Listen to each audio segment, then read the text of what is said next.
On a mysterious pinpoint in the Pacific Ocean called Easter Island, a gathering of stone giants guards the shore.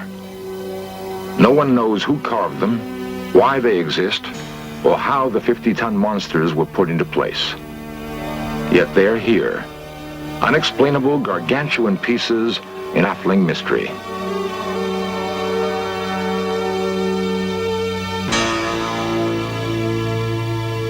In the jungles of Central America, colossal stone heads were discovered 80 miles from where they were originally carved.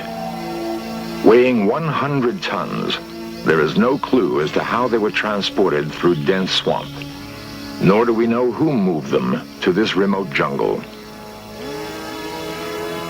Long before the Egyptians built the pyramids, someone constructed a vast stone city atop a peak in the Andes.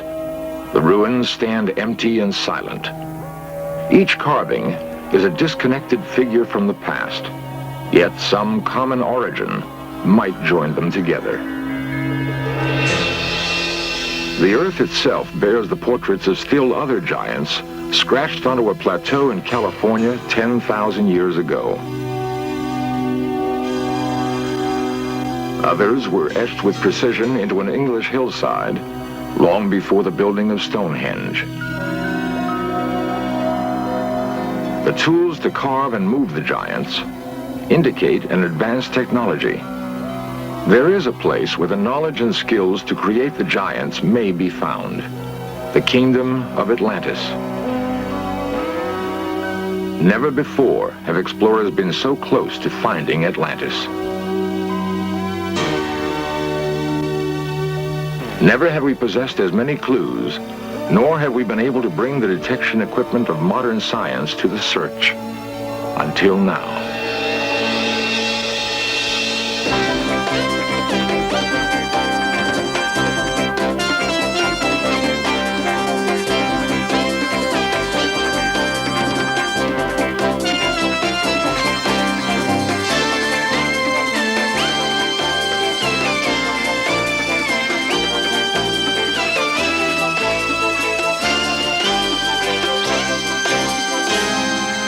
The broken column may be all that remains of an entire civilization, blasted apart by an incredible explosion.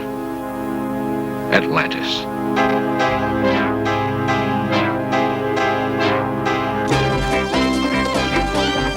This series presents information based in part on theory and conjecture. The producer's purpose is to suggest some possible explanation, but not necessarily the only ones, to the mysteries we will examine.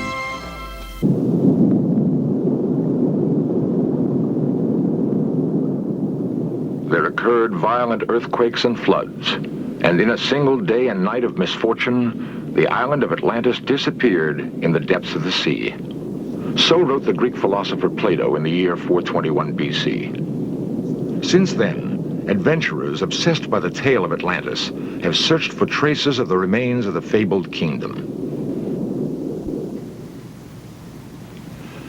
Atlantis was said to have been a great city-state, ruled by a race of men supposedly descended from the gods. Was it a real city, a wondrous land, or a myth, a tale created by someone's wild imagination? If Atlantis existed, it would have been a place where technology was far more advanced than anywhere else on Earth. To discover such a city, we may use as clues descriptions that can be found in the writings of the great Greek philosopher, Plato. At first, a small Greek island in the Aegean seemed an unlikely place to start the search, for Plato had written of a great and wonderful empire. They had conquered almost all of Africa, he reported, and more than half of Europe. Such a kingdom hardly fits the image of a tiny island like Santorini.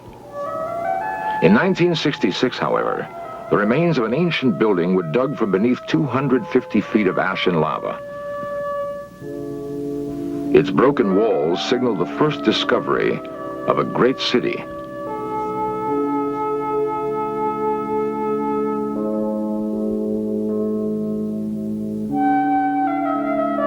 Today, only small villages cling to the Santorini mountainsides.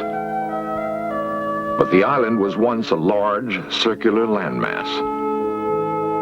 3,500 years ago, it was shattered by an incredible volcanic explosion.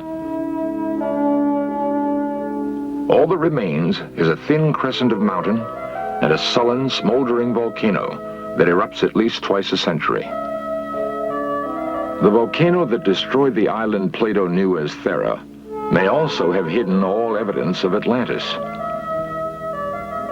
In many ways, the ruins are like those found elsewhere in the Aegean, reminiscent of the Minoan civilization. Then, reading Plato and viewing the broken walls and shattered pots, a sudden, chilling discovery is made. These ruins fit Plato's description of Atlantis with an uncanny accuracy. They constructed buildings about them and planted suitable trees, wrote Plato.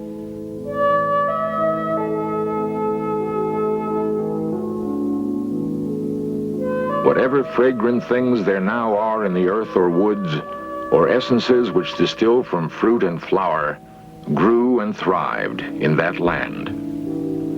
They had such an amount of wealth as was never possessed by kings and potentates, and is not likely ever to be again. The entire area was densely crowded and kept up a multitudinous sound of human voices, of din and clatter of all sorts, night and day. There were the king's baths, and there were separate baths for women, and to each of them they gave as much adornment as possible. There were many temples built and dedicated to the gods, also gardens and places of exercise. Plato tells us the citizens of Atlantis were skilled engineers, astronomers, and architects. He describes buildings and tools, and time after time we see in the ruins of Santorini the almost eyewitness accuracy of his account. The clockwork gears fished from the Aegean Sea are part of an ancient computer. It was used to plot the course of the planets and stars across the skies of Greece. The first modern computer was built in 1930, yet these gears were fashioned 2,000 years earlier. Based on a highly advanced understanding of physics, mathematics, and astronomy, there's nothing else like it in classical Greek technology, but it may have derived its origin from Plato's Atlantis.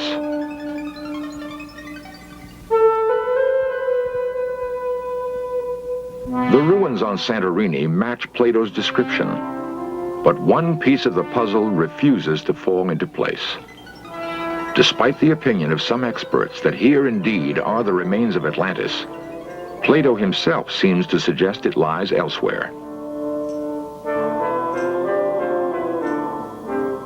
We must search, he tells us, beyond the Pillars of Hercules. The Pillars of Hercules are today known as the Rock of Gibraltar. Therefore, Santorini, an island in the Aegean east of Gibraltar, could not be Atlantis.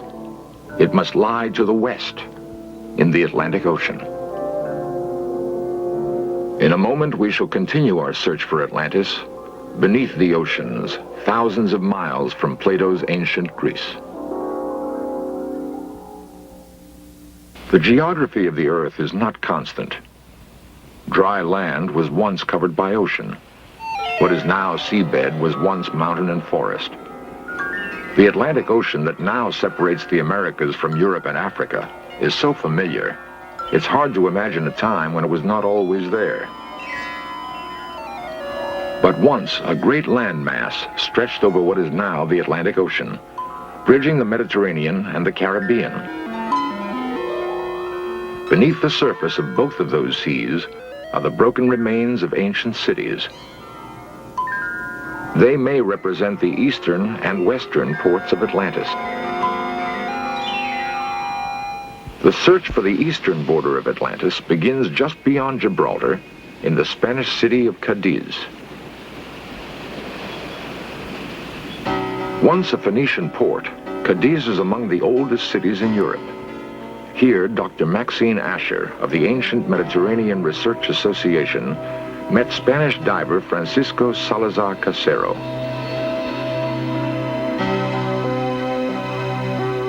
Two and a half miles offshore, and 95 feet deep on the continental shelf, Casero found an ancient amphora. It had lain among the ruins of a city, older, he said, than any of the Greek and Phoenician remains in the area.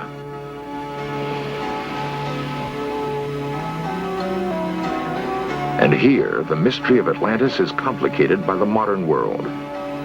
According to Dr. Asher, the Spanish government revoked their permission to dive at the site. Spanish politics, she says, have prevented further underwater exploration off Cadiz. Although halted, the Asher expedition produced a significant find. It indicates that the east coast of Atlantis might have been precisely where Plato had placed it, as he said, beyond the Pillars of Hercules. There is other evidence to support Plato's description of an island that was greater than Africa and Asia together.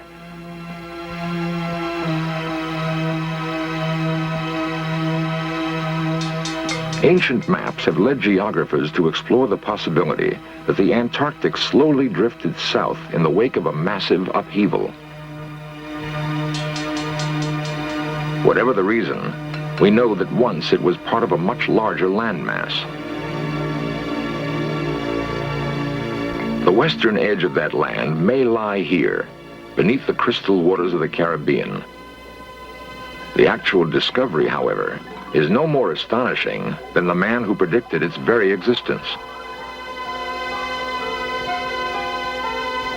These strange blocks were first seen in a vision by the most remarkable mystic of all time, Edgar Cayce. Edgar Cayce was known as the Sleeping Prophet. Hundreds of astonishingly accurate predictions are cataloged in the archives of the foundation which bears his name.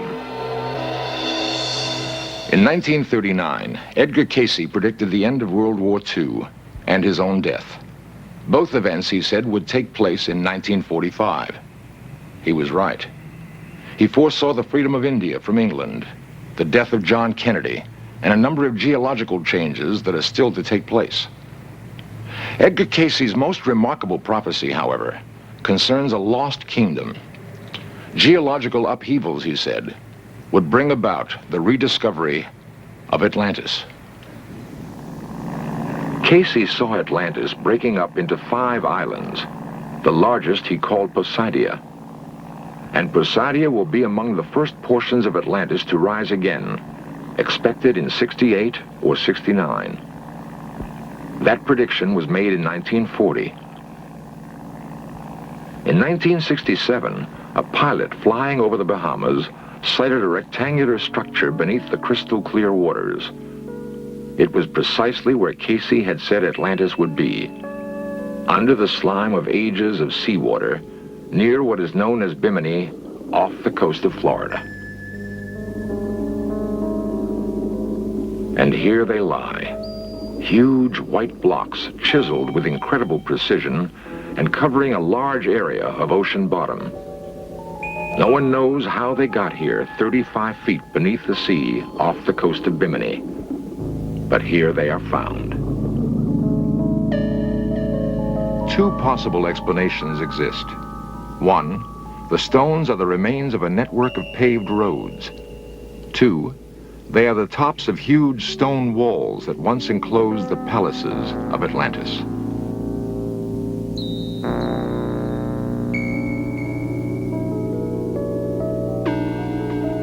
Author Peter Tompkins filmed the work of an expedition that hoped to locate Atlantis using clues from Cayce's writings. Aboard were Count Pino Turola, an Italian archaeologist, underwater explorer Dmitry Rebekov, and archaeologist Dr. David Zink. This expedition was to produce one of the most startling finds ever made in the search for Atlantis. Beyond the giant blocks, the divers discovered the remains of several ships. One had gone down in the year 1830. Beneath it lay the fragments of still another ship, one that had sailed the seas more than 3,000 years ago. Not a ship of Atlantis, certainly, but according to Yale's Dr. J. Manson Ballantyne, a voyager from Phoenicia. The Phoenicians were the greatest sea traders of ancient times. Their ships called at every port in the known world. Could it be that Phoenician traders came more than 5,000 miles from the site of classical Mediterranean civilization to deal with a rich and fabled kingdom?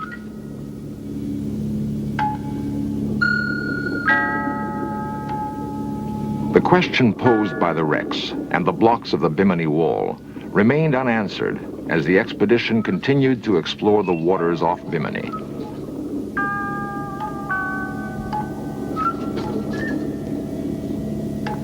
South of the wall, Pino Turola, a leading underwater explorer, discovered 4 marble columns. At first, it was thought they were bits of ballast from a wrecked ship. After days of diving and investigation, Turola developed a different theory. He believes that the columns could be 12,000 years old, actual relics of a center constructed in stone and marble. There are more tests to be made. Geologic dating of these and the expedition's other finds could confirm the explorers' theory that here is Atlantis. Here is the fabled world.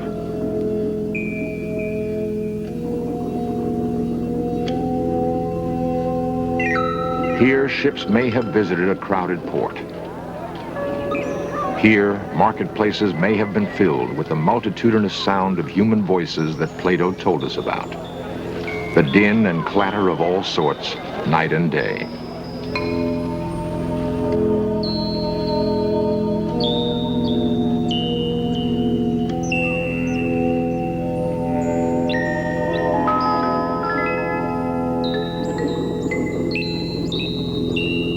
The broken columns may be all that remains of an entire civilization blasted apart by an incredible explosion.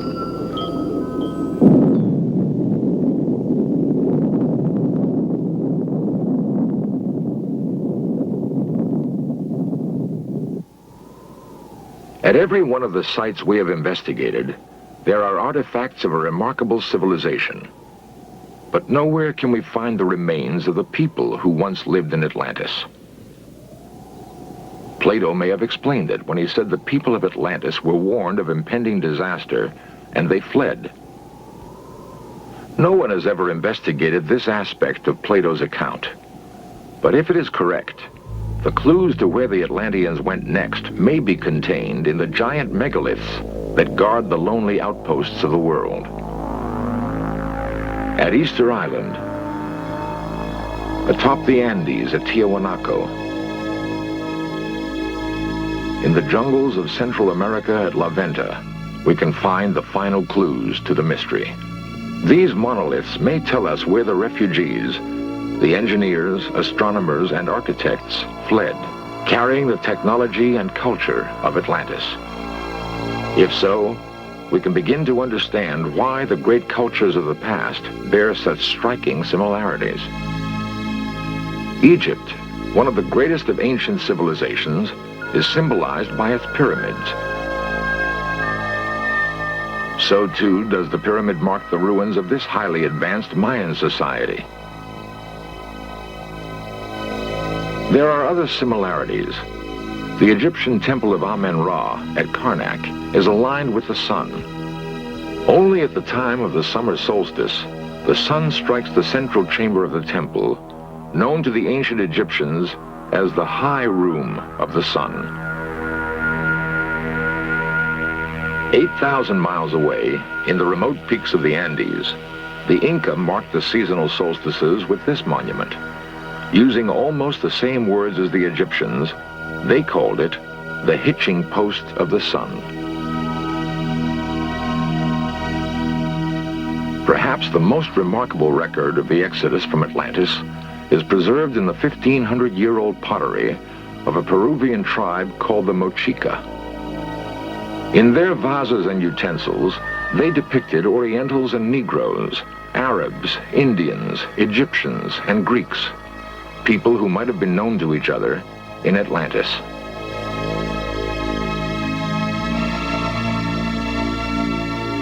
In the stones and bones of the past, we've made a startling discovery. There is a common origin for many widely dispersed ancient civilizations. In the tombs of Peru, we see similarities with other cultures, with the Mayans, with the Egyptians. In the development of mathematics and astronomy, we see links that may reach back to a common origin in Atlantis. And most startling of all is the shared belief in eternal life.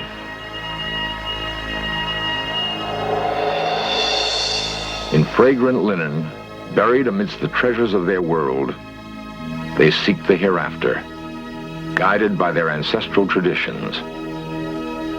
Perhaps their ancestors were the people of Atlantis. We have attempted to piece together the jigsaw puzzle of history that has been scattered by disaster. In so doing, we've found what may be the only remaining traces of the lost kingdom of Atlantis. Of one thing we can be certain: the memory of Atlantis is no myth. It is history.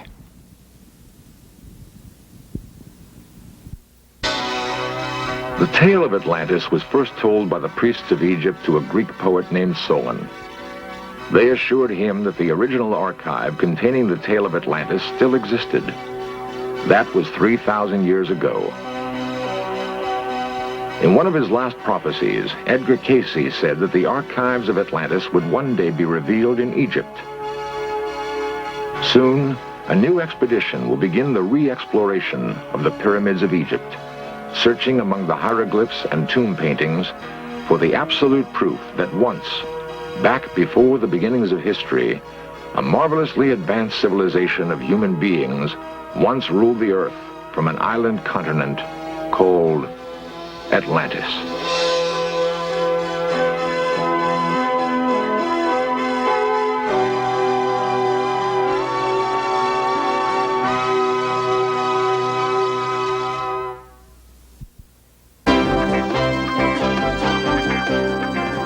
Lost civilizations, extraterrestrials, myths and monsters, missing persons, magic and witchcraft, unexplained phenomena. In Search of cameras are traveling the world, seeking out these great mysteries. This program was the result of the work of scientists, researchers, and a group of highly skilled technicians.